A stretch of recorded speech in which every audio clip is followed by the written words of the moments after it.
It was a special holiday on the island of Sodor. Bertie the bus was working harder than ever before.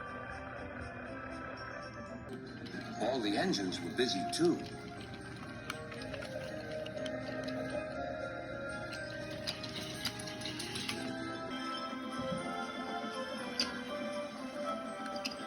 Duck was waiting for his next journey. Near him stood a red bus, but he didn't look friendly like Bertie. The bus growled as he gazed at the happy passengers.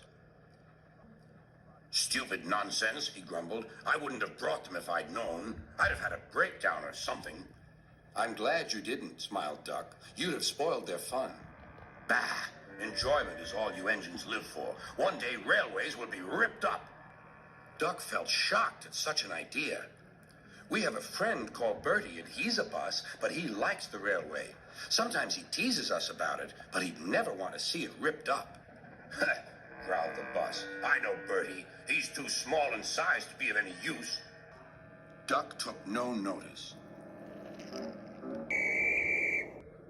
"That bus is silly," he thought, as he steamed away.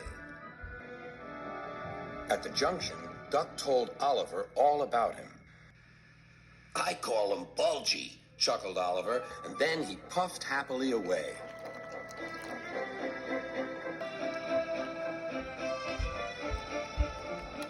But that afternoon, when the two engines met again, Oliver was no longer laughing. "Bulgy's friend has come," he said. "He's rude, too. He's taking Bulgy's passengers home and leaving Bulgy free to steal ours."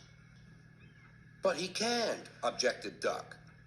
"Bulgy says he can get them to the big station before us." "Rubbish," replied Duck. "It's much farther by road." "Yeah," continued Oliver, "but Bulgy says he knows a shortcut."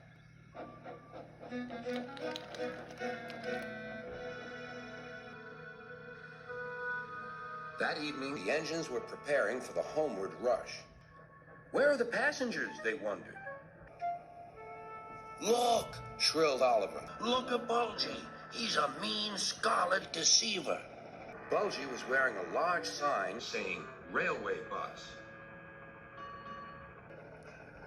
"Yeah, boo snubs," he jeered as he roared away. "Come on," puffed Duck to his coaches. "Let's see what he's up to."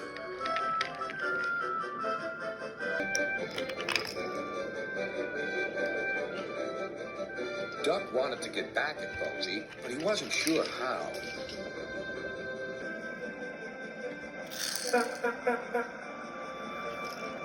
Then, in the distance, Duck saw a man waving a red flag. That meant danger.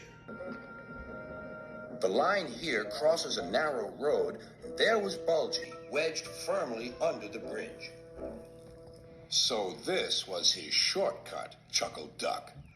"He tricked us," shouted Bulgy's passengers. "He said he was a railway bus, but he wouldn't accept our return tickets. He wanted us to think railways are no good." Duck's crew examined the bridge. "It's risky, but we must help the passengers." "Passengers are urgent," agreed Duck. Duck slowly and carefully set off across the bridge. Bulgy wailed as he felt the bridge quiver. "Oh, oh."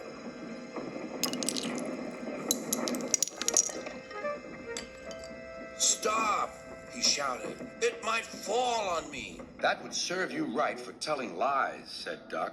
But the bridge didn't collapse. Duck made good time, and all the passengers caught their trains. The bridge is now mended, but not, unfortunately, Bulgy and his ways. He never learned sense. He's a hen house now, and his lies can do no harm. The hens never listen to them anyway.